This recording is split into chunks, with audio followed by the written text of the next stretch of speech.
বাড়িতেই এভাবে বানিয়ে ফেলুন পারফেক্ট ক্ষীর দই। প্রথমে 1 কাপ চিনি ক্যারামেল করে নিয়ে দুধটা দিয়ে দিন।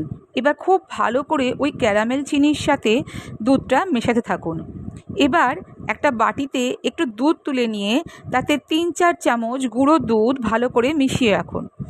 এবার আরেকটু দুধ তুলে রাখুন বাটিতে এবং এতে জল ঝরানো টক দই ভালো করে মিক্স করে রাখুন।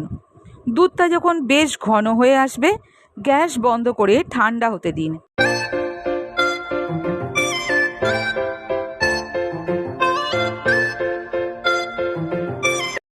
ঈষৎ উষ্ণ গরম অবস্থায় দুধে টক দই মিশ্রিত যে দুধটা ছিল সেই দুধটা মেশান ও 1 চামচ ঘি মেশান।